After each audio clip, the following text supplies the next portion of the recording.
Komið sæl og verið velkomin í spjallið með okkur. Bendir á ekkert sem kemur fram í þættinum ber að túlka sem fjármálaráðgjöf.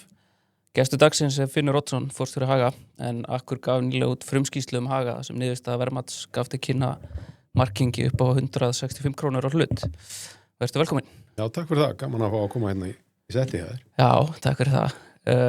Kannski bara byrjum aðeins á byrjun. Ertu til í að bara segja ykkur aðeins frásöglu þér og hvernig þú endar hjá Högum?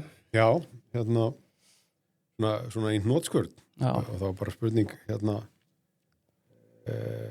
hversu detail hún á að vera innan, en svona ef við gerum bara langast að stutta þá hérna ég ætla að segja fæddur og uppalinn í Breiðholtinu. Ég er enda fæddur í Svíþjóð en uppalinn svona meira minn í Breiðholtinu og fór í hérna Verslunarskólann á sínum tíma og hérna þegar ég lauk því námi þá lá leiðin í háskólann og ég skráði mig í hagfræði þar en skiptum skoðun bara í strætó held ég á leiðinni niður í vestur í bæ og endaði í sálfræði þar, kláraði sálfræðinám við Háskóla Íslands og fór svo utan, vann reyndar í 2 ár hérna hjá Samskipum sem að örugglega var skipallit sambandsins hérna nánast á þeim tíma og hérna fór svo utan í frekarnám, kláraði doktorsnám í sálfræði í Bandaríkjunum og vann þar í svona við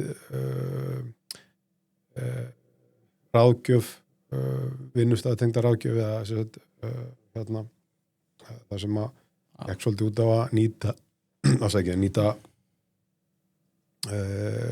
sálfræðina í ráðgjöf og vinnustöðum og hérna flutti svo fljótt heim þarna upp úr 2000 árinu cirka 2001 sennilega og hérna reyði mitt starfa í Háskólanum í Reykjavík þekkti þar Guðfinnu Bjarnadóttur sem að hérna var í sama skóla í Bandaríkjunum hérna átti þar frábæran tíma í nokkur ár þar sem vorum að svona móta skólan á upphafs árunum ég var þar sem lektor og hérna stýrði þarna stjórnendaskólanum og MBA-náminu og hérna svo einhvern tíman kringum 2007 minnum mig þá var ég beðinn að hérna koma yfir til viðskiptaráðs. Ég var hjá viðskiptaráði á haustið 2007 og hérna þá nú alveg skemmstur að segja áhugaverður tími sem fór í hönd þar. En hérna kynntist þar mikið af góðu fólki og hérna var þar í einhver 5 ár. En viðskiptaráði er náttúrulega nátengt Háskólanum í Reykjavík, það var kannski brúin þar á milli. Já. Þá fór ég yfir til Nýherja sem að hérna ég var í einhver 7-8 ár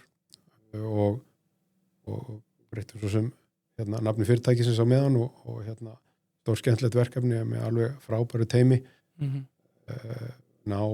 mánan segja svona endurskipulagningarverkefni vegna þess að það var svona erfiðu tími þannig kringu 2012-13 í hérna hjá félaginu í tengslum við ákveðna endurskipulagningu og bara afleiðingar hrunsins á sínum tíma og hérna þannig að gekk út á að endurstruktúra einfalda, breyta stefnunni aðeins og þrengja reksturinn voru með rekstur þarna á hérna á Norðurlöndunum og sem að við svona drófum að svona mestuleiti í land með og skertum á grunnrekstri og náðum frábærum árangri í uppbygging á einingum og kannski tempó sem stendur þar upp úr. Já. Og svo árið 2020 þá var ég beðinn að koma við til Haga og Haga náttúrulega gamalgróið og hérna svona íkonist félag mörguleiti og bara ekki hægt að segja nei við slíku tækifæri og ég er búin að vera þar síðan og hérna og var hansi gaman, heilt yfir bara gengið þokkalega vel. Já. Mér stótti ánað með svona hérna leitnina í rekstrinum og hvert stefnum. Já, ok. En hvað kom þið mest á óvart í rekstrinum þegar þú kemur inn í Haga? Þegar þú kynnist honum betur? Það var hansi margt og það kannski helgast að því að ég verð bara viðurkenni að frekar blautur á bak við eyrun þegar það kemur að smásöluverslun með dagvöru. Já. En það eru nokkur hlutir. Í fyrsta lagi þá er alveg áhugavert hvað hraðin í geiranum er mikill. Við erum í einhverjum skilningi bara það er bara mót á hverjum degi. og við sjáum á hverjum einasta degi hvernig gengur svona upp á þessu markið, þetta er lengri tíma trenda líka, en við erum að fylgjast með þú veist, veltun í búðunum og þú færð í einhverjum skilningi svona einhverjum spjald í lok hvers dags, er það sem við erum að gera í markaðsmálunum, eru búðuna tilbúnar og aðgengilegar og eru með rétta vörurnar og svo framvegis, fáum einhverjum spjald í lok hvers dags, þetta er það svona að bara hluta einhvern, en mér finnst það að vera það kom mér óvart hvað þetta er mikill hraði. Það gerir það líka mjög skemmtilegt. En talandi þetta, þú veist, hvað ef þú mættir bara velja einn svona mælikvara sem þú horfir á dag frá degi, er það veltan eða er það eitthvað annað? Sko, þetta er náttúrulega bara rekstur, þannig að við horfum á kostnað, við horfum á tekjur, við horfum á framlegð, við horfum að stilla þetta af, en það sem ég horfi samt á hverjum einasta degi er tekjur og framlegð. Það er náttúrulega mismunandi eftir einingum og þetta er misaðgengilegt, auðveldar að eiga við þetta í dagvöruverslun heldur en í eldsneytisrekstrinum og það sé að hluta til dagvara og smásala á nýlenduvöru. Þá horfi ég á það bara, við horfum á það daglega og það gefur okkur ákveðna vísbendingar hvert við erum að stefna. En kannski bara til þess að klára þetta svona, það sem kom á óvart. Því það var annað sem kom á óvart. Það er sem að mér finnst bara mikilvægt að koma á framfæri. Það er þegar ég kem þarna inn, hefur reyndar ekkert með þá tímasetningu, en þá kynnist ég hópa fólki sem er alveg ótrúlega ástríðu fyrir verkefninu sem það er að sinna. Og ástríðan gengur út af það bara að ná eins góðum árangri í innkaupum og hægt er passa upp á ekstra kostnað og allt í þeim tilgangi þau eru ekki að hækka verð. Og af hverju kemur það ávart? Það er vegna þess að við erum í rauninni umræðan sem við sjáum geirann er allt öðruvísi. Hún er bara ekkert eins og þetta sé það sem fólk er að gera og fólk hefur áhuga á. Það er talað með alltið svona kaldhæðnislegum hætti atvinnugreinina og stundum finnst mér ekkert sérstaklega sanngjarnt gagnvart þessum hópi sem er bara berjast fyrir viðskiptavinu á hverjum einasta degi. En það er svona það er ekki nægilega tekið eftir því finnst mér. Og ég vildi þess vegna bara segja það kom á óvart vegna þess að það var bara svona mismats á milli einhverju umræðu sem þú ert að upplifa og svo veruleikann sem kemur inn í þegar þú fer að vinna í starfseminni. Frábær hópur af fólki, gríðarlega svona professional og með þessa ástríðu fyrir verkefninu, bara gera vel fyrir kúnnan. Þetta er þetta mismunandi eftir fyrirtækjunum í samstæðinu og þú veist, verðskipti meira máli hér og kannski minna máli þarna, úrvalskipti meira máli þarna en minna máli hér. En það er bara ástríðan, ótrúlega gaman að vinna í svo. Áhugavert. Hvað heldur fyrir vöku núna, þessar myndir? Þú veist, hverju eru mestar áhyggjur af? Sko, ég sef almennt of lítið, en það er ekkert með kannski verkefnin að gera. En þess að þú veist, leiðum að fer að missa svefn út af verkefnum, þá er svefnleysi orðið stærra vandamál heldur en verkefnin sem þú þarft að leysa. En auðvitað er það bara þannig að það kom upp alls konar mál og stóru heimili og svona það sem ætti þá að trufla mann eða halda fyrir manni vöku eru dagleg mál. En svona, ef maður reynir að draga einhverja stóra trend út úr þessu, maður horfir á hvernig þróun á þróun verðbólgu eða þróun á innkaupsverðum það tengist það saman. Þú veist, hráuruverð, verðbólga er stöð fyrir framan okkur og að því við finnum til mikillar ábyrgðar líka, við eigum þátt í að skapa verðbólguna, við eigum líka þátt í að halda aftur af henni, þess að það er mjög mikilvægt annað sem að kannski kemur ekki nægilega fram í svona almennur umræða að stærsti áhrifaþátturinn á verði út úr verslun er verð inn í verslun. Þannig að við lítum svolítið á okkur í versluninni bara sem ákveðin þröskuld eða hraðahindrun fyrir verðum inn bara fyrir matvöruverðbólgunni.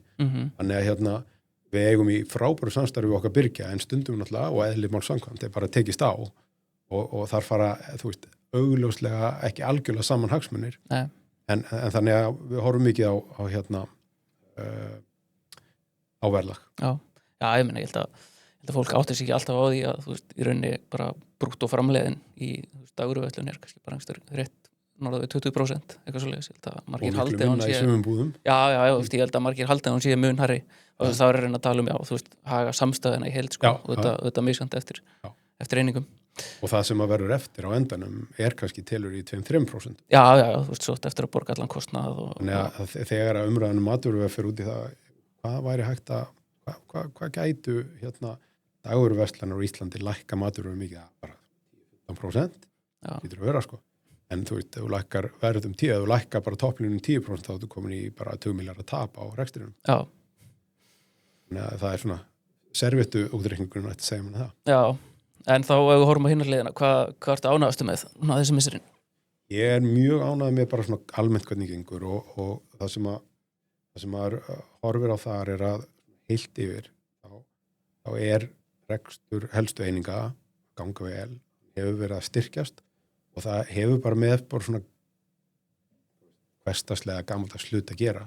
Við erum bara að fá fleira fólk inn í búðunar hjá okkur, bolt og það er verið að kaupa fleiri stykki, það eru fleiri stykki sem rata í verslunarkörurnar og okkur að ganga alveg þokkalega halda aftur á kostnaði þó það sé alltaf ákveðin ögrun í íslensku umhverfi með svona hvernig launakostnaður þróast og hvernig almennur rekstarkostnaður þróast.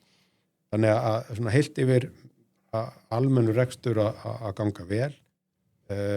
Við erum svo að ná að bæta við okkur kannski einingum sem að eru að vaksa svona úr takt við þennan ef maður horfir bara á hefðbundna starfsemi þá á maður alltaf að gera ráð fyrir því að hún vaxi í samræmi við fólksfjölgun til dæmis en við erum að ná og höfum verið að ná á undanförnum árum auknum vexti miðað við það. Já. Þannig við erum að bæta við okkur einingum, við erum að taka þátt í hóreikamarkanum í gegnum stórkaup og það kannski, þú veist, það einhverjar prósentu hækkanir í vexti sem telja í einhverjum 20%.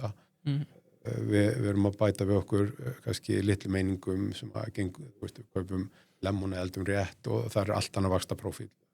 Lemon keyptum við á 300 milljónir í veltu og í dag eru velta milljarði og það að undanskildum í rauninni sölu á hörum í búðum og svo framvegis. Já. Þannig að þú veist, þetta skiptir allt greiðlegu máli. Já. Þannig að holt og bolt verður reksturinn að ganga vel. En síðan við erum að herða upp á hann með því að auka skilvirkni í öllum okkar rekstri, nýta vannýttar eignir í gegnum tíðina og bæta við okkur einingum sem vaxar þar. Já, ok. Og við getum svona talað þar líka, það náttúrulega verkefni í gangi núna sem eru lofandi þegar það kemur að þessu. Það er að tala svo hagarmiðlar. Einmitt, já, við ræðum það kannski þessu eftir. En ertu til að kannski bara fara eins yfir samstæðuna, þú veist, hvaða einingar þetta og kannski svona gróft, þú veist, umfangið, hvernig það skiptist á milli? Þú veist, til að rammin samstæðuna, þá má kannski segja að verkefni okkar er að útvega heimilum og að einhver leyti fyrirtækjum á Íslandi og í Færeyjum, gaman að geta sagt það, svona daglega nauðsynjar. Já. Þetta svona, ef við horfum á hver líkleg svona niðurstaða ársins, þannig að við séum að tala um einhverjar árstölur, þá má gera ráð fyrir að velta verði svona öðru hvorum megin 190 milljarða. Við deilum henni niður á þrjár starfstætti sem eru verslanir og vöruhús á Íslandi, í Færeyjum og svo Ólís. Og til þess að svona skipta upp þessari veltu þá má kannski segja að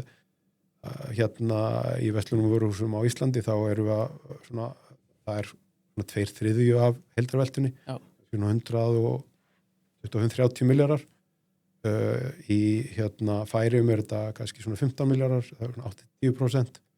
Og síðan eru Ólís svona 50 milljarðar velta ef við þá hvað, 1/4 cirka af heildinni. Ef við horfum á þá brótum við aðeins meira niður að því að náttúrulega umtalsvert stærsta einingin okkar eru verslanir og vöruhús á Íslandi. Já. Þar fer náttúrulega mest fyrir bónus sem að flesti þekkja, reka 33 verslanir og velta svona verði ekki að slag í 100 milljarða í ár. Já, þannig að bónus er svona rúmlega helmingurinn kannski af heildarveltunni í samstæðinni. Já. Í hvort með það fellur, hvort það er rúmlega tæplega, en það er mjög nálægt helmingi. Síðan er Hagkaup sem er kannski velta svona rúmlega 25 milljörðum og síðan ertu með aðfeng og banana sem bæði fyrirtækin velta einhverjum 20 milljarða en þetta nettast innan samstæðu. Það telur ekki telur ekki tvöfalt, Nei. ekki að telja krónu tvöfalt, það má vist ekki. Nei. Þarna til hliðar þá innan Verslunar og vöruhúsa erum við svo með stórkaup, við erum með Eldumrétt og við erum með Söru sem eru allt öflugar einingar þó að séu náttúrulega mjög litlar í samhengi Haga, kannski 1% veltu, cirka 2 milljarðar hver eining pluss mínus. Já. Og en eru aftur eins og ég nefndi áðan kannski með aðeins annan vaxtaprófíl og aðeins eðlumál samkvæmt aðeins aðra áherslur. Þannig þetta er Ísland. Við tökum Færeyjar og höldum okkur þá áfram við verslunarreksturinn eða dagvöruhlutann. Þá fer þar mest fyrir 8 bónusverslunum. Við erum með svona klukkubúðir, einhverja 4 klukkubúðir og svo Miklagarð sem er svona bara eins og vel útbúin hagkaupsverslun, besta búðin í Færeyjum. Þessu til viðbótar erum við með nokkuð umfangsmikinn veitingahúsarekstur. Allt frá eigin vörumerkjum yfir í fransæsvörumerki eins og Burger King og Sunset Boulevard dönsk hefða með Miklagarð er þetta, þú veist, hvernig er þetta eins og ein hagkaupsbúð, þú veist, er þetta svo hagkaup í Skeifunni eða eitthvað svoleiðis, þetta er svona minna starra? Þetta er hagkaup í Skeifunni og sennilega í fermetrum aðeins stærri búð. En þetta er ekki ólík búð, þetta er það sem við kalla svona hypermarket, þar sem þú ert með mjög stóran hluta af dagvöru, en svo ertu með svona samanburð við bónusverslun miklu stærri hluta servur, þú ert með einhvern fatnað, þú ert með blóm og hitt og þetta, þannig að þetta er mjög flott búð og það kemur henni svolítið óvart, hún er staðst í SMS mollinu í Færeyjum sem er reyndar eina mollið í Færeyjum og glæsileg búð, flott úrval af vörum og svona þegar Færeyingar ætla að gera vel við sig þá mæta þær þarna. Já, ok. Mjög gaman að því. En svo bara rétt til að loka Færeyjum þá er þarna hlutfallslega fyrir Færeyjar nokkuð stórt fasteignasafn sem telur núna einhverja 13-14 fermetra eftir síðustu viðbót og sem er þá hlutastarfseminni þar og svo ef við komum aftur til Íslands þá er náttúrulega Ólís, flesti þekkja stöðunar það er Ólís þjónustöðvar og við erum að vinna þar á B2C eða á smásölu og fyrirtækjamarkaði og eldsneytissölu og þá til beggja aðila og svo rekstri þjónustöð og þarna og svo rétt kannski til að klára að maður fellur þá ekki undir þess að starfstætti er að við eigum náttúrulega hlut í Klasa fasteignarþróunarfélagi sem við kemur hlutildafélag skiptir náttúrulega heilmiklu máli okkar rekstri ákomulega séð og kannski ekki síður strategíst vegna þess að okkar aðkoma Haga var til þess að við gátum í rauninni sett þróunareignir sem höfðu verið vannýttar og við höfum kannski ekki þekkingu beinlínis til þess að gera verðmæti úr. Við komum þeim bara í mjög ákveðna og hraða vinnu, skilvirka vinnu hjá landsliði í þeim geira. Já, ok. Smásalan, bónus á hagkaup. Hvernig er munurinn til dæmis bara á álagningu og arðsemi í þessum tveimur einingum? Mikill og lítill en ég skal útskýra aðeins betur. Þetta er náttúrulega 2 ólík rekstrarform eða 2 ólík verslunarform. Þú veist, í hagkaup erum við með verslun sem að gerir út á mjög mikið úrval, það eru kannski alltaf 40.000 vörunúmer sem að er verið að selja á hverjum tíma og mikið lagt upp úr úrvali, þú veist, lengra opnum tíma, alls konar þjónustum og svo framvegis, þannig að með því þá kemur náttúrulega, þú veist, þetta er brattari þjónustruktúr, þá kemur brattari kostnaðarstruktúr. Og meðan ef við berum það saman með bónus sem er svona, minnst okkursti bara á fullri virðingu við alla aðra, líklega svona næst til að vera lágvöruverslun á Íslandi. Lágvöruverslanir eru, þú veist, þú getur verið með svona hard discounter og svo getur verið með soft discounter og við erum svona holningarlega næst því. Þar gengur allt út á það að halda rekstrarkostnaði í lágmarki til þess að lág framleið eða lág álagning geti bara staðið undir undir þeim rekstrarkostnaði. Já. Og það, kallar á, ákveðin vinnubröð, öll virðiskæðan hjá okkur sniðin að því og við getum bara tekið svona, einhver random eða ekki random dæmi, ég meina, við erum með kæla sem að gengið inn í, svona walk-in kæla, sem að sumir elska og sumir elska minna, en það er alveg ástæða fyrir því, ástæðan er einfallega svo og það er miklu ódýrar að reka þessa kæla, það er bara ódýrar í kælikostnaður.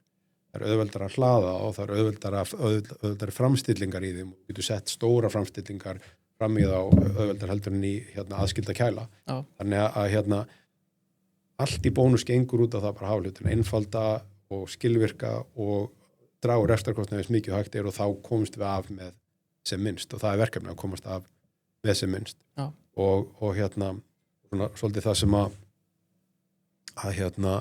fólk getur gengið að vísu hjá bónus er að álagning er alltaf hófleg.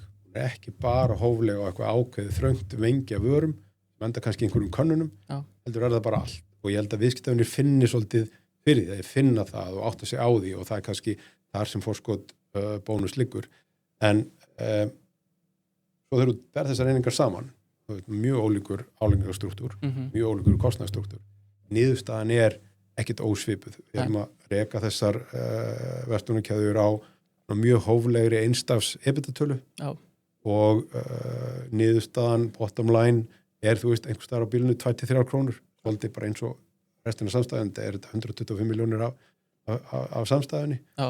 Þannig að afkoman eins og bara í þessum geira er mjög hófleg. Já, ok.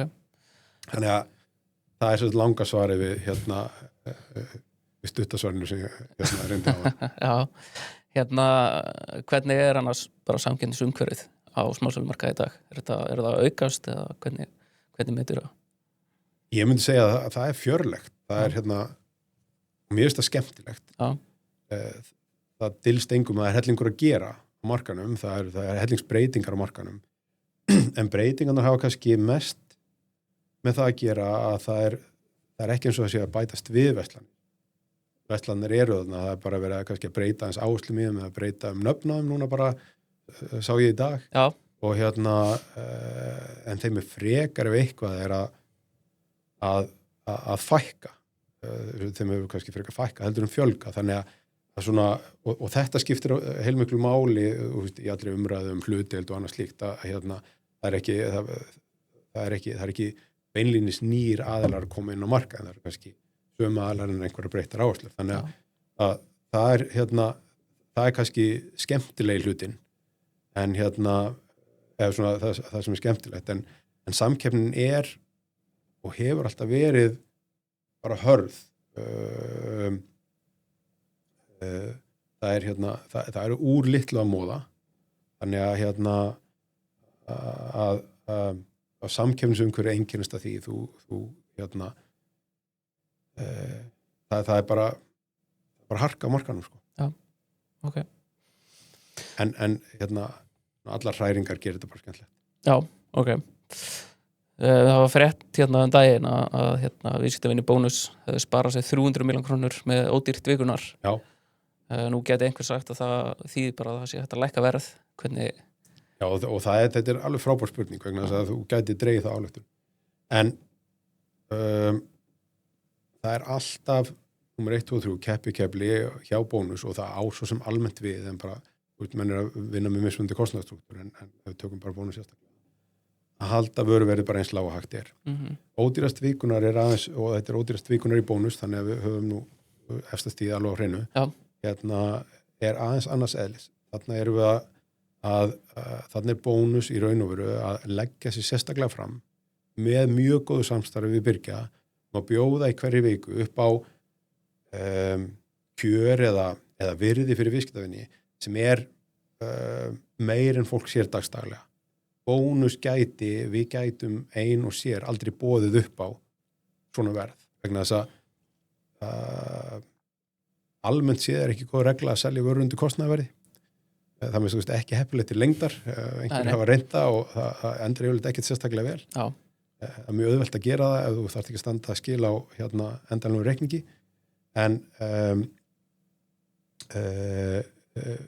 við erum þarna bara að vinna þetta í samstarfi við okkar birgja sem að koma og hjálpa okkur, þetta mjög takmarkað vörumengi, þetta eru kannski einhverjir, þú veist, ég veit ekki alveg hvað margar vörur, kannski, þú veist, 10-15 vörur í hverju viku sem að við erum að bjóða og við erum þarna að hjálpa viðskiptavinum að spara, samstagsæðlar okkar, byrgjarnir okkar, taka þátt í þessu, við gætum ekki gert þetta án þeirra og þannig að þetta er bara hluti af þessu loforði bónus, að reyna að gera alltaf vel við viðskiptavinni sína og við gerum það þarna í samstarfi við byrgja. Það breytir ekkert þessari svona almennu holning á fyrirtækinu. Við höldum það er ekkert svigrúm fyrir verulega afslætti í bónus. Nei, ok.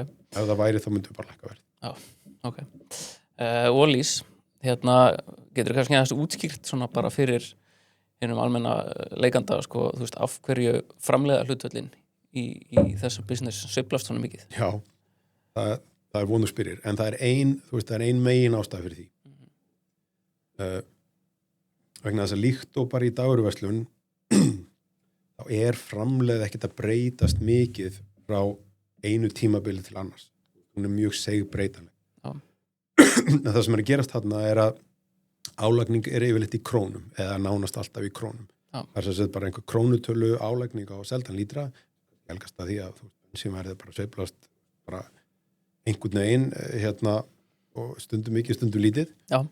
Og það sem gerist ef að eldsneytisverð á heimsmarkaði lækkar, notabenni að eldsneytisverð sem áhrifin í hlutfall af hverjum lítra eru náttúrulega ekki allan lítrin vegna það eru skattar og gjöld inni þarna sem að hafa dempandi áhrif. En leið og eldsneytisverð á heimsmarkaði lækkar, þá bara lækkar verð hvers lítra en krónutalan helst. Já. Krónutölu framleiðin eða álagningin helst, þá náttúrulega bara hækkar framleiða prósentan, einfalt reynstæmi, jável fyrir félagsvísita menntaðan, og þannig að það er raun skýringin. Á síðustu árum þá hefur olíuverð svona heldur verið í niðurtakti, þannig að þessi breyting sem er í framleiða hlutfalli hjá Ólís er fyrst og fremst tilkomin af því að eldsneytisverð á heimsmarkaði hefur lækkað. Já. Svo getum við farið inn í núansa með hvernig sölu á eldsneytir hátta til stórnotenda, þeir kaupa yfirleitt samkvæmt samningum og verði líðandi mánaðar, þá skiptir máli hvort það verður að þróast í mánuðunum á undan, 2 mánuðum á undan, upp eða niður, hvort þú selja úr ódýrari eða dýrari byrðum, það hefur heilmikil áhrif á framleiðin, en stóra málið er bara, við erum að leggja á álagningin er í krónum og en eldsneytisverð rokkar til. Já, þú veist þannig að verða er meiri sveiflur á framleiða hlutfallinu. Já. Heldur en kannski, heldur en krónutölunar segjum. Algjörlega. Krónutölunar er bara svipu per seldan lítrar. Já. Ok.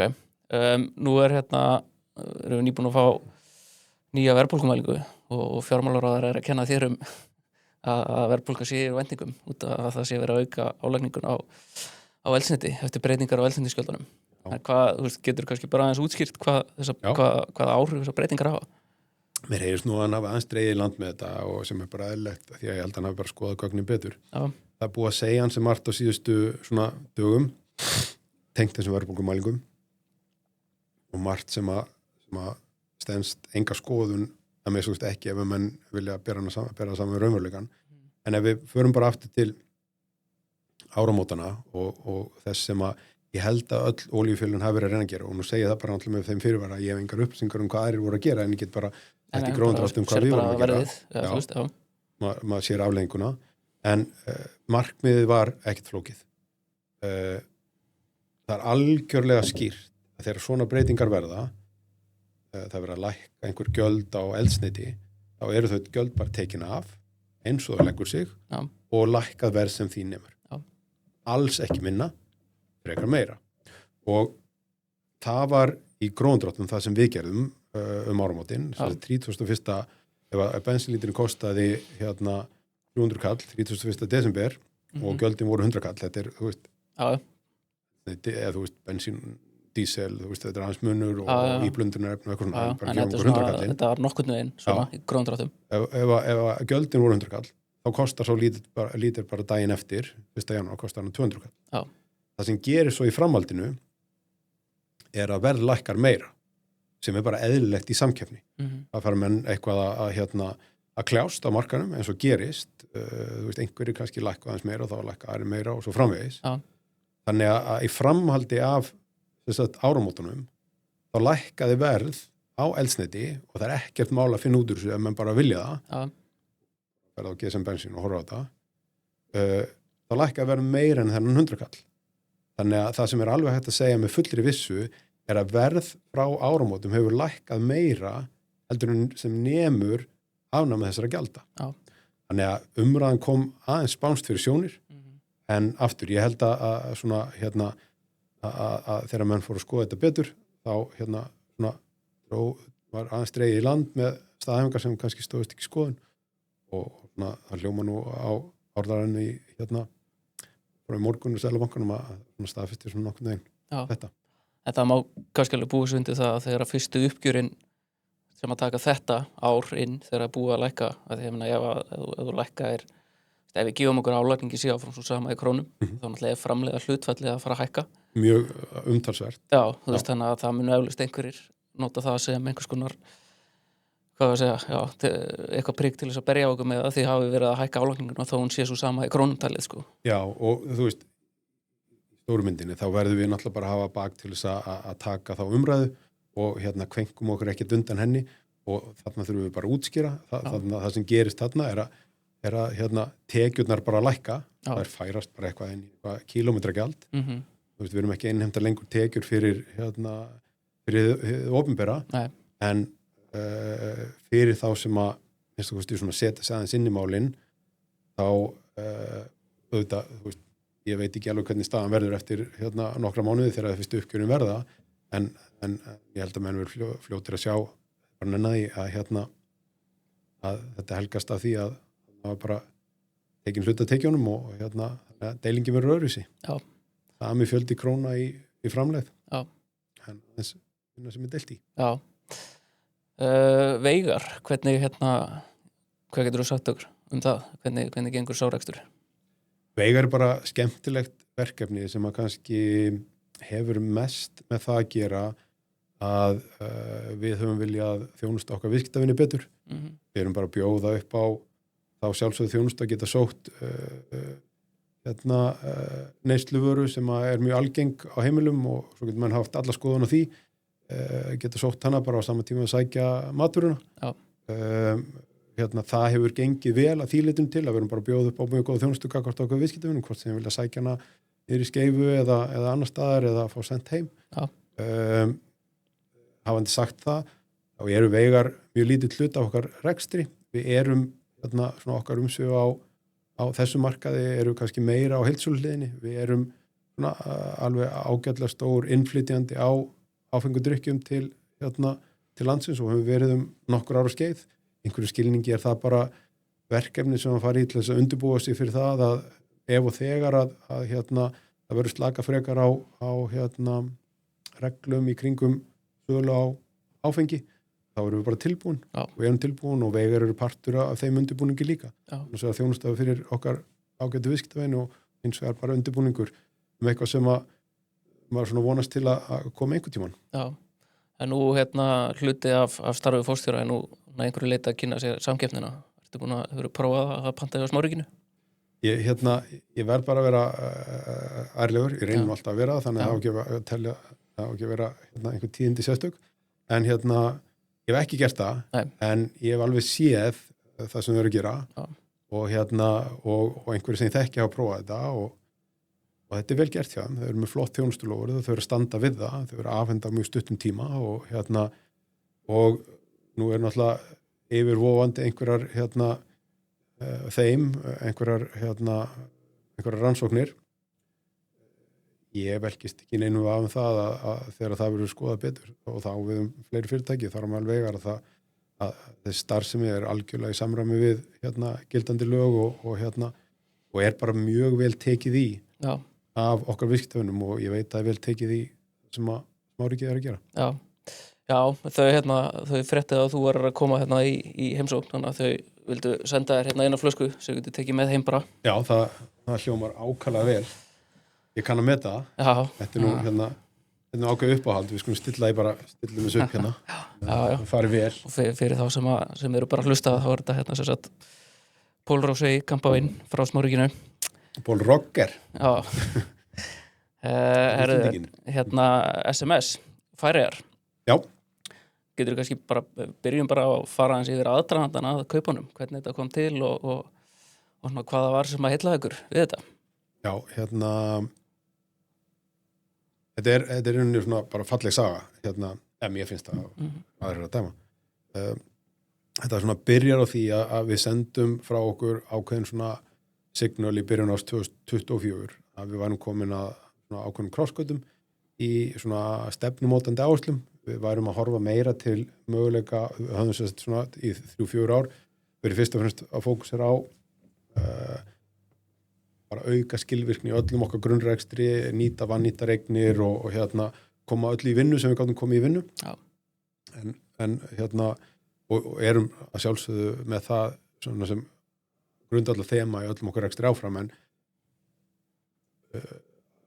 tókum þannig ákvörðun að svona útvíkka aðeins það sem við erum að gera, horfa meira til möguleika á að byggja nýja tekjustrauma, annarkvort þá með innri eða ytri vexti og þetta heyrðu bara ágætir menn sem að kynntu okkur fyrir Níels Mortensen Níels Mortensen sem er framkvæmdastjóri eða forstjóri SMS í Færeyjum og aðaleigandi eða helmingseigandi af fjölskyldunni sem stofnaði fyrirtækið og það kemur fljótt í ljós að við áttum bara mjög gott skap saman.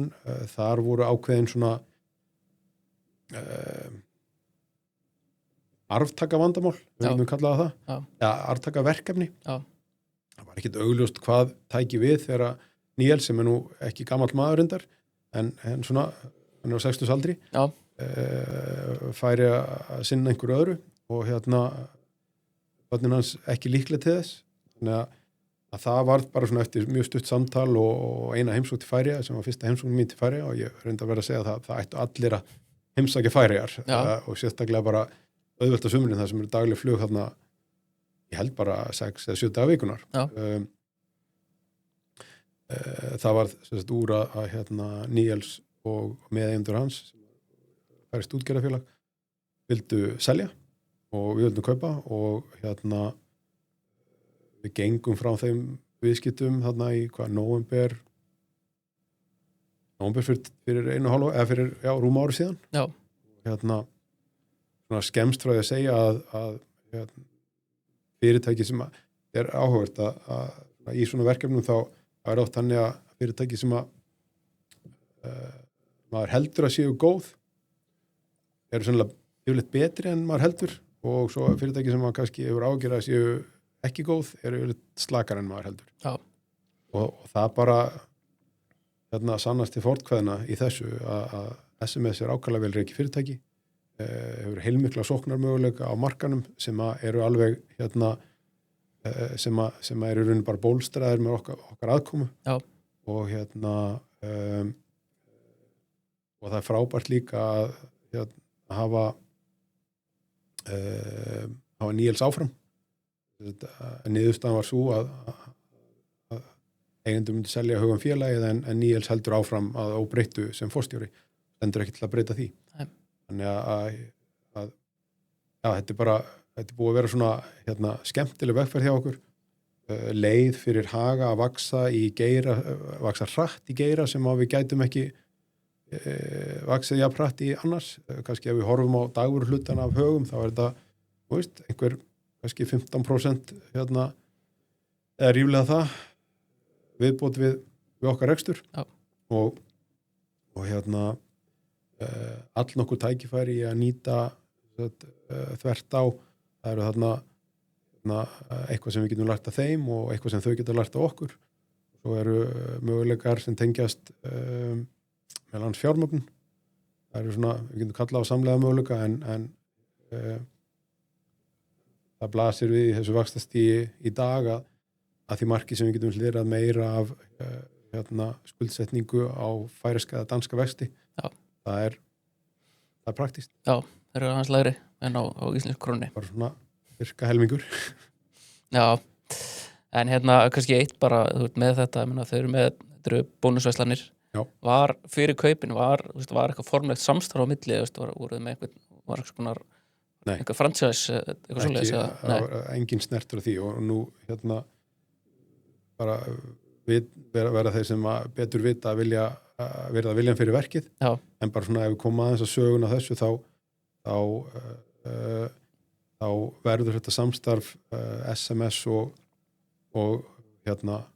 bónus til einhvers staðar seinni hluta 1990 þar sem þá var bónus að fara til Færeyja og það endar eftir einhver tíma á því að þeir slá bara saman í lið með SMS. Já. Og þá verður þetta samkrull á vörumerkjum. Já. Það svolítið gaman að koma þarna og það samstarf endar í kringum 2012 eitthvað svoleiðis. Já. Þegar að væntanlega í tengslum við uppgjör við fyrri eigendur og svo framvegis. Ég held að fyrri eigendur hafi reyndar fengið hlutin í SMS. Þeir áttu helming á móti færingunum. Já. Og það enda með því að færingarnir kaupa af Íslendingunum. Já. En það er svona svolítið eins og koma inn í tímahylki að koma þarna núna fyrir ári síðan að því að við erum náttúrulega búin að gera ákveðna breytingar á búðunum hjá okkur og við erum búin að gera breytingar á vörumerkinu og svo framvegis grísina eins öðruvísi. Þannig að við erum þarna með gamla grísina á öllum búðum og en svona grunn DNA-ið er það sama. Já. Fókus á lágan rekstrakostnað, vera alltaf með besta mögulega verðið og tryggja það að þegar hún er árangri í innkaupum að þá deilu við þeim árangri með það, hann skiptist á milli viðskiptavina og verslunum. Já. Og það DNA er bara mjög ríkt í færingunum með þessar færisku starfsemi. Það sem er ólíkt við bónusverslanir þar og hér er að hérna eru við með innviði sem gerir okkur kleift að senda vörur á hverjum einasta degi. Því það við erum ekki að vinna með baklægar en einu ráði, það er mjög lítill. Já. En í Færeyjum þá eru þeir að kaupa inn birgðir frá Danmörku sem koma vikulega og gaman svo sem að segja frá því, það er skipafélag sem sér okkur fyrir vörum þar. Já. Og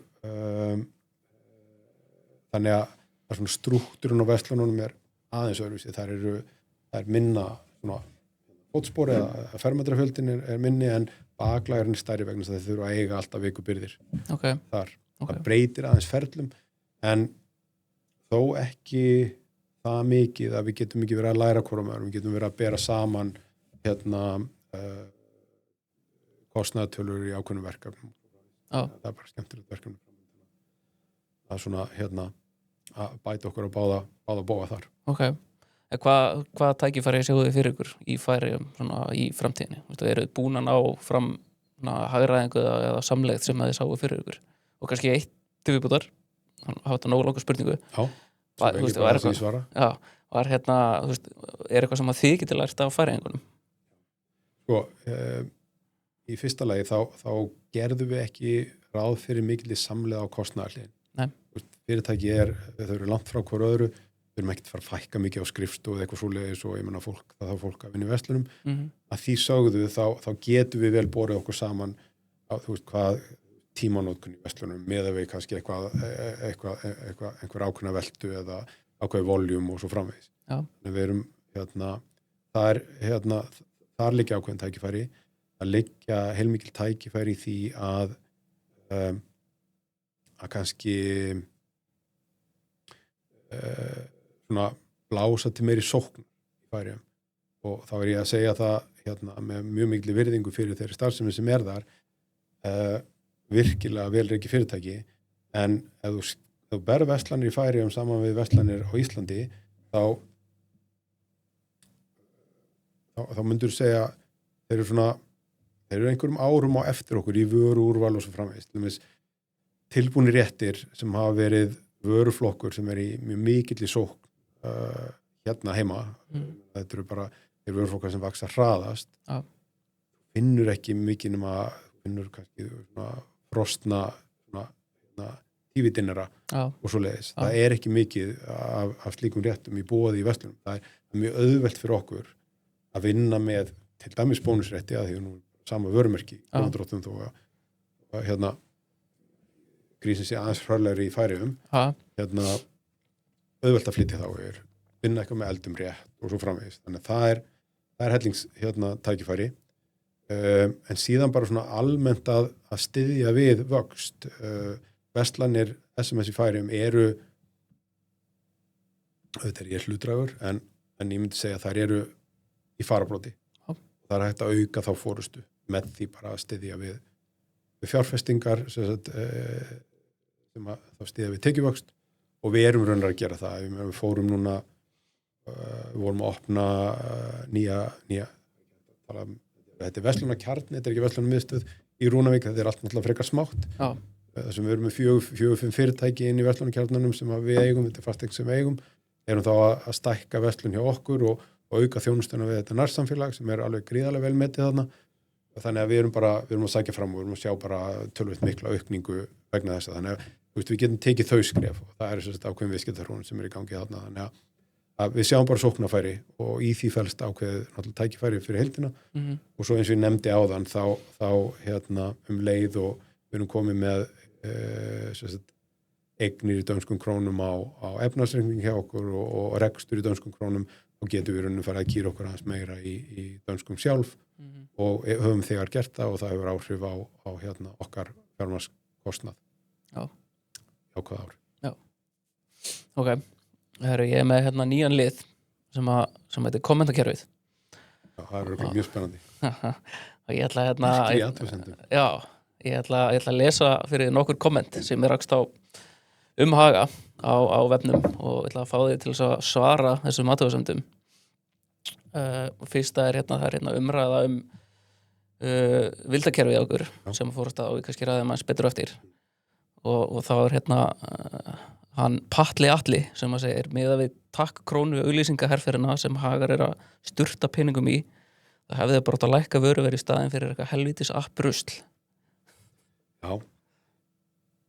Þetta er alveg áhugavert og ég skil alveg hvaðan þetta er að koma.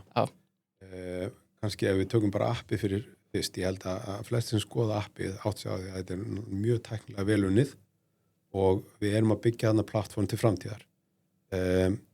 Heilt yfir þá hefur vildakerfinu verið ákaflega veltekið.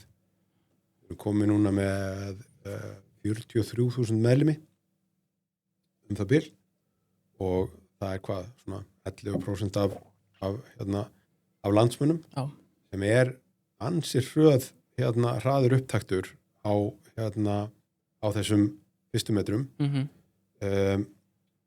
Eitt sem að við þurfum að draga betur fram er að við erum að tala vildarkerfi, við erum ekki að tala afsláttarkerfi og það er regin munur á. Vildarkerfi felur það í sér að við bjóðum okkar viðskiptavinum eða meðlum í vildarkerfinu upp ákveðin kjör. Kjörin tengjast tilteknum vörum en eru ekki afsláttur á heildarveltu og vildarkerfi sem eru keyrð sem afsláttarkerfi eru í raun og veru fljóta ganga sér til húðar. Það eru stór hættuleg nálgun. Vegna þess að það er alveg rétt að ef að við gætum boðið eitthvað massívan afslátt í gegnum vildarkerfi þá ættum við bara að hafa verið lagra. Það er einfaldlega ekki staðan og sérstaklega ekki verslunum eins og bónus. Það eru miklu meiri möguleikar á kjörum eða takkrónum í hagkaup heldur en í bónus. En aðalatriðið þetta, það er vildakerfið er hluta til kjör. Það er hluta til einhver ný þjónusta sem við erum bjóð upp á yfirsýn yfir viðskipti og svo framvegis og það er eitthvað sem þróa áfram. Það er aðgangur að einhverjum öðrum fríðendum, mögulega afslættir í tengslum samstagsaðila eða þjónustu samstagsaðila og hvort sem þeir eru innan okkar samstæðu, sem eru nokkrir, eða utan samstæðunar. Fyrst og fremst er þetta plattform sem að hefur það markmið og kannski að hoppa aðeins á undan okkur, hefur það markmiði að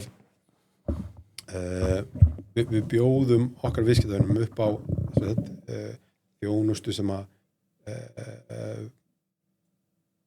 er orðin svona sem tíðkast í nágrannalöndunum í kringum okkur, kjör einhverjar aðrir þjónustu þættir sem að vonandi hugnast þeim vel, en á móti þá erum við að afla okkur upplýsinga neysluhegðun sem að við raunverulega höfum ekki haft í dagvöruverslun á Íslandi, sem er mikilvægt að hafa til þess að geta í rauninni sniði verslunina, geta tekið ákvarðanir rétt og við horfum á hvernig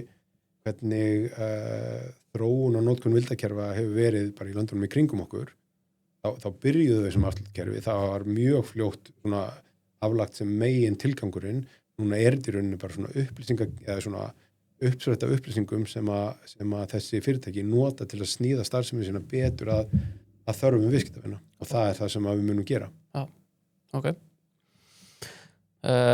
Svo er umfjöllun á Facebook lélegt ástand á grænmeti og ávöxtum í Bónus og Guðrún Jónsdóttir segir, ég heyrði hjá mannesku sem þekki til að ávöxtir sem komi hingað sér áætlaðir í dýrafóður erlendis. Mér hefur þótt sýnast í verslunum að það geti verið raunin og þessi er svo fyllt eftir segir ég var ekki hissa að svo væri, ég hef líka heyrt að það sem ekki selst í Hagkaups sé sent í Bónus. Þetta heyrði ég frá fyrirvænandi starfsmanni Hagkaups.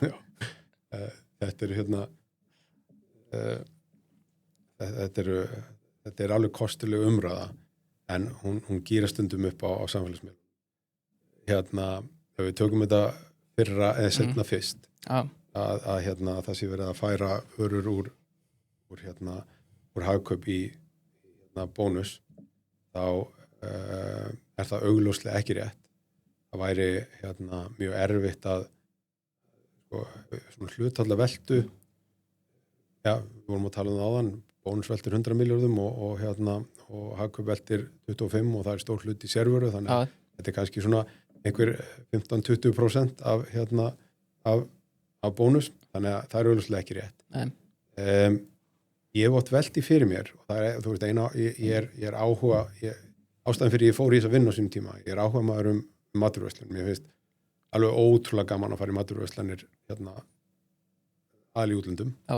Og ég velti oft fyrir mér, þú veist, hverju eru maturverslanir í útlöndum skemmtilegri heldur en, okkur finnst mér skemmtilegra þar heldur en og áhugaverðar heldur en á Íslandi.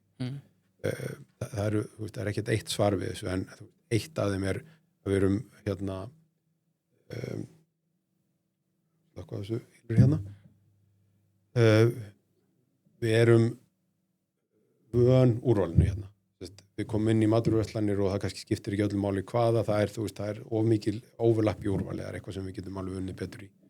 En eitt af því sem að skiptir heilmiklu máli er í raun úrval af feskur og það á í bæði við ávöxt og grænmeti en líka landbúnaður og svo framvegis. Og hún er úrvalið er almennt miklu betra erlendis og erlendis eru náttúrulega fjarlægðir tíma vegalengdir og meðhöndlun og vörum minni heldur en ef að það þarf að senda vöruna til Íslands með flugi eða skipi og svo framvegis. Að því sögðu þá get ég algjörlega fullir það að þau sem eru að vinna í ávöxtum og grænmeti í hjá okkur sem eru bananar, það er innflytjendafyrirtæki okkar og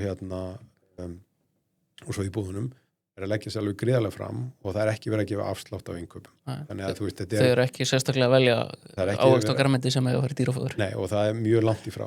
Annað sem er alveg áhugavert og það er svona eitthvað sem er aðeins að tikla inn er að við getum gert betur. Þetta er viðkvæm vara, þetta er vara sem er í rauninni bara, hún er að deyja frá því, hún er tekin af trénu eða hvaðan sem myndir koma. Þetta er misviðkvæmt, ber eru viðkvæmari heldur en epli og svo framvegis. Og við getum einfallega gert miklu betur í meðhöndlun, sérstaklega í verslununum og ég held að það er almennt í verslunum. Og það sem við höfum lagt á núna sem sérstaka áherslu í Bónus á síðustu svona 2 árum er ávöxt og grænmetisflokkurinn og við erum að sjá heilmiklar umbætur í því. bæði horfum við bara á það og metum það, þú veist, hvernig ástand á grænmetinu, þú veist, verið að tína frá það sem er að falla og svo framvegis og eitthvað kemur upp og að fjarlægja það alveg og allt það. Já. Við erum að sjá þetta í bara veltu í flokknum. Já. Að viðskiptavinum bónus að átta sig á því að okkur að fara fram og þeir að verðlauna okkur með því að þeir eru bara að kaupa meira. Þannig að auðvitað kemur upp í viðskiptum með þessa vöru. Það er ekki öll jarðarber sem lifað af að vera flutt frá Spáni og gegnum Holland og með skipi til Íslands og svo niður á einhvern lager og út í búð og svo framvegis. Það er staðreynd málsins. En okkar verkefni að gera þetta betur. Já. Og það er gríðarlegur metnaður innandyra hjá okkur til þess að halda áfram að bæta sig í þessu. Þannig að ég skora á þann sem að ef hann heyrði lesa þetta komment að prófa að gefa sér séns. Já, Guðrún Jónsdóttir, þú voru að gera það. Þetta er svona algengt nafn. Já, það er rétt. Svo sem ekkert fyrir því eitthvað að svara, mér er bara skemmtilegt, það var frétt á Heimildinni, þar sem við erum að fjalla aukinn hagnað þjó hugum. Og segir Jóhann Einarsson, kapitalismin er siðferðislaus og fer versnandi. En ef við förum þá kannski aðeins áfram með vildakerfið og hagamiðla, svona þessa nýju tekjustofna. Sko, svo sem þú varst búin að fara kannski ágætlega yfir vildakerfið, en ef við förum það bara aðeins yfir hagamiðla, kannski bara útskýrir bara svona í mjög stuttum orðum eða stuttlega, þú veist bara hvað hagarmiðlar eru og síðan kannski aðeins bara svona umfangið í þessu. Já, kannski bakka aðeins. Það sem að við höfum lagt áherslu á nefnda hlut til áðan að við erum alltaf að leita leiða til að nýta það sem við höfum betur. Og það er ótrúlega áhugavert og kannski líka hluta stærri mynd, það er ótrúlega áhugavert í svona umfangsmiklum rekstri hvað lítil svona bara marginal breyting framleiða hlutfalli með einhverjum árangri í innkaupum með einhverjum svoleiðis 1% að 200 milljarða veltu telur í milljörðum. Já. Þannig að litlar svona jaðarbreytingar geta haft alveg ótrúlega mikil áhrif á niðurstöðu rekstrar. Já. Og við erum kannski að skila í bottom line einhverjum 6-8 milljörðum eða eitthvað svoleiðis. Þannig að breyting á framlegð um 0,2% skiptir verulegum máli. Já. Þannig að við höfum verið að leita allra leiða til þess að í rauninni herða upp á okkar rekstri. Okkar bara daglega rekstri, ná betri árangri í innkaupum, rekstrarkostnaðar og svo framvegis. En eitt af því sem við höfum verið að vinna er bara, er einhver partur okkar starfsemi sem var nýttur, einhver eignir sem við höfum ekki nýtt. Og við horfum, það er að horfa á alla mögulega vegu, við fórum mjög ákveðið í það að horfa á þróunareigninnar okkar, koma þeim í vinnu. Við tókum við erum með fasteignasafn sem telur núna 65-70 fermetra og hluta því safni var bara ekkert í góðri nýtingu og jáfnvel lengri nýtingu. Þannig við erum búin að koma í rauninni nánast öllum fermetrum í vinnu. Við erum búin að taka einingar sem að kannski við vorum ekki sátt með hvernig gengur, við vorum bara að loka þeim eða þá vinna með að laga þær og svo framvegis. Við erum alltaf að horfa á hvernig getum við hámarkað reksturinn út frá því sem við höfum. Það sem blasir við er að við erum að vinna með ákveðið svona slett og mikið, real estate og það er að mörgleiti vann nýtt. Já. Ef við horfum til það sem gerast í kringum okkur, horfum til og aftur í sletti bara, ég veit ekki, smásölu miðlar, retail media. Retail media, já. Já, hvernig retail media er að þróast í heiminum. Já. Þá eru tekjur af miðlum í smásöluverslun hafa verið að aukast. Það er í rauninni bara nýting á þeirri aðstöðu sem við búum við. Í dag labba með einum öðrum hætti í gegnum starfsemin okkar það byrja 40 milljón manns á hverju ári. 40 milljón pör af augum. Já. Þannig að ef við hugsum það í samhengi við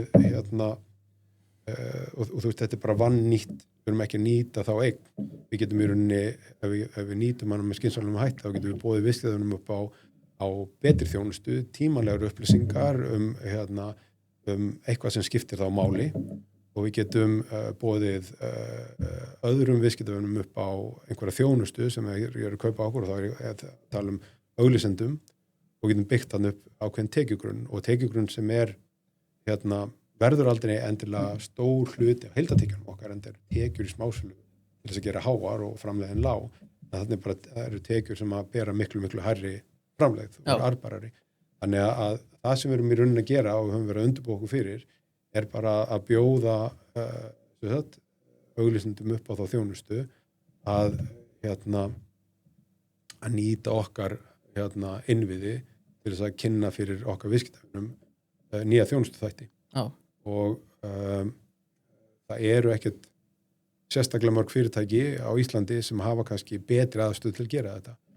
Ástæðan fyrir því að þetta er að vaksa svona í kringum okkur er að auglýsingar á kaupstað eða svona at the point of purchase eru miklu áhrifaríkar heldur auglýsingar sem þú sérð yfir morgunverðarbollan og það er að lesa dagblaðið álíka, þegar þá leiðin í vinnuna og skilt út í bæ vegna þess að ég get ekki þýtta en conversion rate hvað er á íslensku conversion rate á slíkum auglýsingum er bara allt annað þannig að áhrifamáttur þessara auglýsinga og ert með vöruna fyrir fram að þú ert að versla þetta er bara, þetta á við þannig að þetta er það sem við erum að gera við erum bara að halda áfram að nýta vannýttar eignir, við erum að leita leiða til þess að gera það. Spurður umfang, við höfum metnað til þess að gera þetta vel, við höfum metnað til þess að skipti máli okkar rekstri, það á svona bara almennt við erum að reyna að bæta við okkur tekjuströmmum sem eru kannski hlutfallslega að skila betri ákomu heldur en okkar svona stærsti hluta okkar ákomu og en ef við bara horfum í kringum okkur, horfum á fyrirtæki eins og bara bera haga sama Walmart, við erum að sluta í saman bransanum en Walmart er fyrirtæki sem er kannski að velta tæplega 1% í miðlunatekjum en það eru byrjunum 57% af hagnaði. Svo ef við horfum bara til Norðurlandana, Matas fyrir einhverjum 15 árum síðan var ennlegt apótek eða svona snyrtivöruverslun algjörlega búin að umbylta sínum rekstri í þar sem að mjög stór hluta þeirra tekjum gengur út á að auglýsa vörur og seljar í búðum hér. Já, ok. Ég svona í þessari vinnu þegar ég var að gera frumskýrslunum þá skoðaði ég svona aðeins markað og svona það sem ég fann það var dæmi allt frá 0,5% upp í 5% af vörusölu gæti verið svona þessar köllum retail media tekjur en náttúrulega kannski það sem að skipti meira máli er að margínan á þessu er náttúrulega talað allt frá 40 til 80% þannig að ef maður setur það í eitthvað samhengi þá getur við verið að tala 500 milljónir upp í einhverja milljarða skilur í rekstrarhagnað. Og við höfum alveg metnað til að gera. Við höfum í rauninni verið að gera þetta einhverju marki en bara með óskipulöðum hætti. Núna erum við struktúrar í vöruframbóði kringum þetta sem að passar við þarfir ýmissa viðskiptavina. Við höfum gæta þess að þetta trufli ekki okkar viðskiptavina. Þetta er meira hjálplegt fyrir okkar viðskiptavina. Þannig að við erum bara að auka þjónustu við þá og erum í rauninni að skapa þessar nýju arðbæru tekjur á móti. Við erum í rauninni núna búin að vera að byggja upp þetta eru skjáir í verslunum, þetta eru útvarp í verslunum, þetta eru netmiðlar, þetta eru alls konar bossar og hitt og þetta það er endalaust. Og svo væntanlega núna appið líka. Já, klárt. Spila saman heilmikið við takk líka. Já, ok. En núna þeir eru búin að tilkynna og fara af stað með vildakerfi og haga miðla. Hver eru næstu vaxtatækifæri? erfitt að svara ef við værum með eitthvað ástækjur sem skiptir máli þá getum við ekki rætt það hér en auðvitað er það þannig að við höfum skoðað ýmislegt og erum að skoða ýmislegt við höfum gefið það út að við viljum vaksa en við höfum líka verið mjög skýr með það við höfum engan áhuga að vaksa til að vaksa það er þetta verður að vera með einhverjum hætti arðbæra tekjur og arðbæra vöxtur sem við erum að fara í það þýðir það að ef við erum að kaupa fyrirtæki af einhverjum öðrum þá kallar það á það að við getum með einhverjum hætti gert innan gæðsalappa betur heldur en fyrrum eigendur til dæmis vegna þess að það er einhver skörun á viðskiptavinahópi eða við getum nota einhver innviði sem að það er lager eða þekking á smásölu til þess að gera hlutina sem að eru vinnuna ódýrar. Við höfum bara engan áhuga á ytri vaxtarverkefnum á öðrum forsendum heldur en þetta. Nei. Þannig að svo má velta því fyrir sér erum við að vaksa í okkar geira þannig að blasir við að það er ekkert mjög mörg tækifæri til þess að kaupa dagvörurekstur, okkur það bara einfaldlega ekki heimilt út af skilgreindu stöð á samkeppnismarkaði. Þess vegna var SMS svona áhugavert verkefni af því að það er rauninni gera okkur kleift að vaksa þar óháð samkeppnisumhverfi á Íslandi. Við getum skoðað til hliðar í keðinu, við getum skoðað smásölustarfsemi bara í einhverjum öðrum geira eða með aðra vöru. Það er alveg örugglega möguleikar þar út með innvið í smásölu, út með svipu kerfið, út með lagerhald og svo framvegis, einhver tækifæri þar. Þú getur skoðað virðiskeðjuna upp og niður. Það er plúsar og mínusar þar. Það eru þetta alveg áhugavert að skoða framleiðslu hliðina en það er hins vegar ekkert það er alveg stórt skref að stíga og myndu í rauninni eingöngu gera í marki sem að við getum þá flutta inn í okkar starfsemi að öllu leyti en svo blasir það við að þeir sem eru við erum ekki að kaupa heildsala eða eitthvað svoleiðis heildsölur eru að selja kannski 2 eða 3 aðilum og myndu vilja selja á grundvelli þess en leið og einhver einn af þessum aðilum kaupir þá eru hinir hættir. En við skoðum í rauninni, við erum skoðað hellingatækifærum og erum þá að horfa sérstaklega til þess að við getum gert eitthvað skilvirkar eða betur með fullir virðingu þá fyrir það er bara út af aðstöðu. En svo horfum við til kannski með þessa áherslu að bæta rekstur þá er alveg hægt að horfa til þeirra verkefni sem við höfum farið í allt frá Lemon yfir í Eldum rétt yfir í Jável Klasa og svo framvegis og SMS núna að öll þessi verkefni eiga sameiginlegt að eftir við komum að því þá náum við að ýta að náum við að auka skilvirkni við náum að kannski keyra vöxt hraðar áfram og skila betri rekstri út úr þessum meiningum. Síðan er náttúrulega bara spennandi að horfa til möguleika á að eins og við erum að vinna núna með Hagamila að innri þróun. Við erum bara rétt að byrja þar. Það er ákveðin möguleikar í því að tengjast betur við stóran hópa viðskiptavinum. Það er ýmislegt annað sem við getum gert fyrir það heldur en það sem við gerum í dag. Ok. Svona samstæðana er svona velta fyrir mér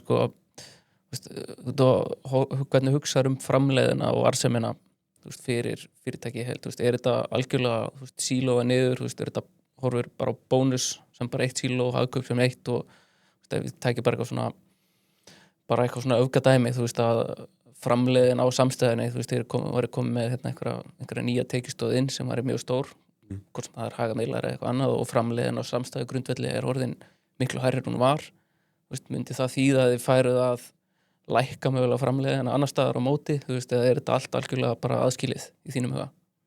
Já, ég held það verður bara áhugavert ef þessi veruleiki kemur upp það væri bara gaman að kljást við þetta lúksusvandamál. Já, en við skulum ekkit fara eins og köttur í kringum heitan graut með það að verkefni okkar er að skila komum rekstri og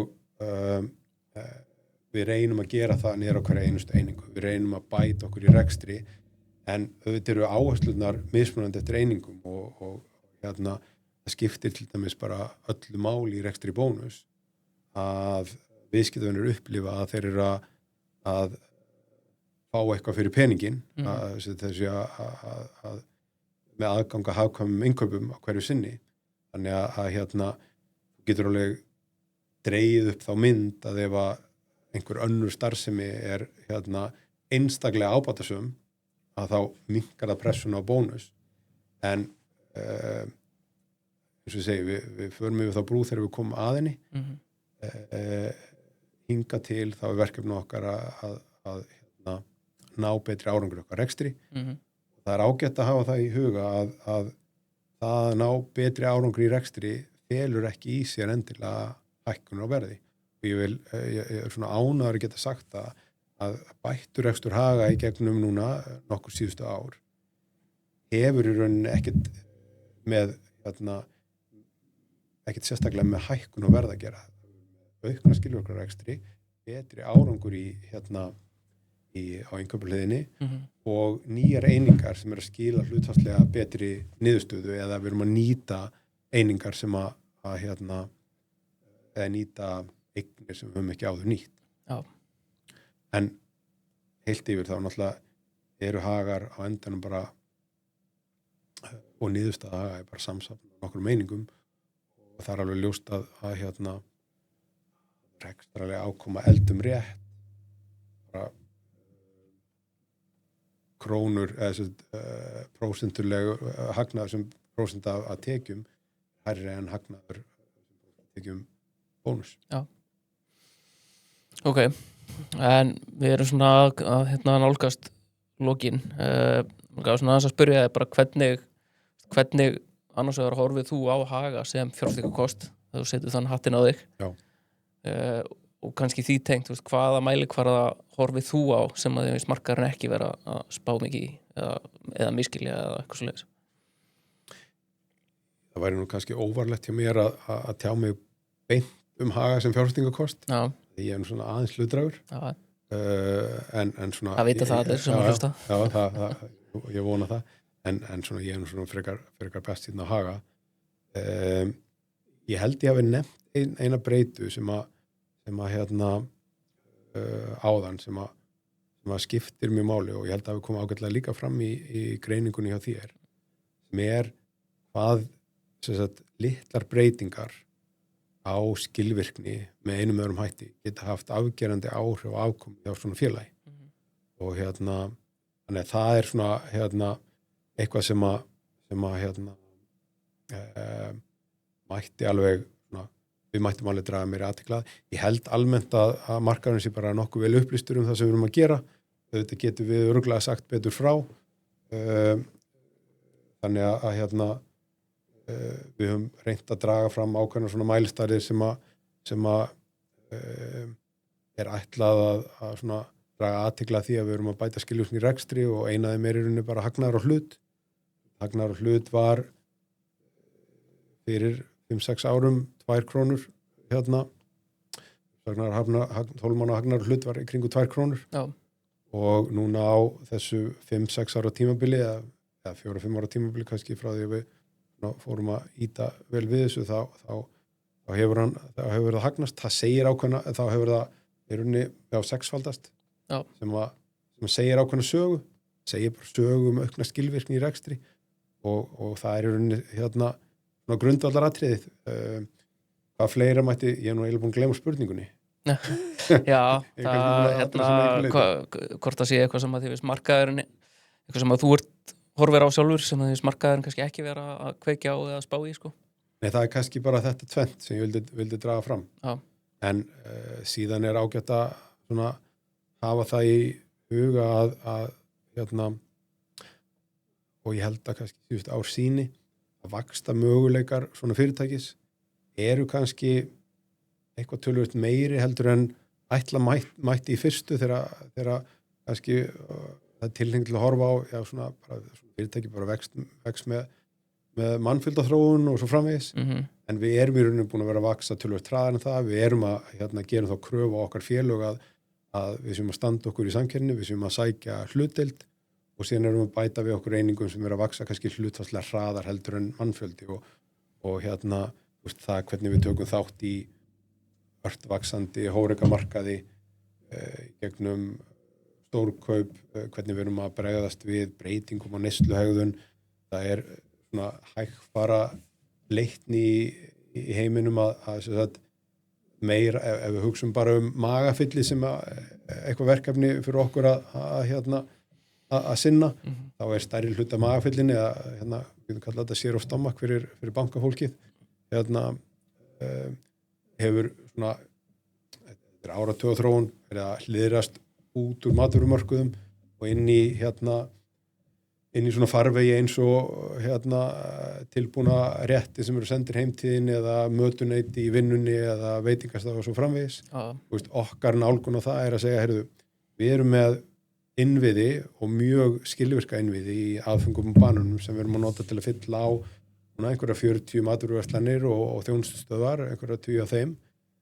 Akkur getum við ekki nota þessa innviði til þess að fylla á hótel og veitingastaði og mötuneyti og svo framvegis eða til starfsemi eins og eldurrétt. Þannig að okkar þáttaka þarna til þess að bregðast við þessari þróun og þannig vöxturinn töluvert hraðari. Þannig að mér finnst alveg ástæð til þess að og síðustu ár benda til þess að við gengi ágætlega að það er til að átt að segja því að hagar geta vaxið umfram einhverja mannfjölda þróun. Já, ég held að það kom mér óvart og svona áður að fara að spá í því og ég held að það sé ekki allir sem átt að segja þegar þú tekur 2017 til 2024 þá árlegur tekjuvöxtur 14%. Vissulega kemur olíu inn í samstæðan í mildtíðinni en ef þú horfir fram með því að tekur bara verslanir og vöruhús á Íslandi og ekki SMS heldur þá er þetta samt 8% á ári sem að það er nú bara glettilega mikið. Það umfram verðbólgu og mannfjölda. Já, þetta er svona ríflega 3% á raungrunni á ári.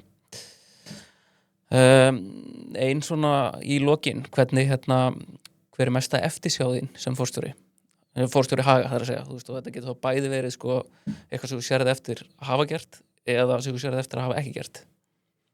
Já, þetta er smá svona snúin spurning og ég ekki með eitt mjög gott svar við henni vegna þess að ef það væri eitthvað virkilega vandræðilegt þá myndum maður kannski ekki vilja koma með það en það samt ekki svoleiðis.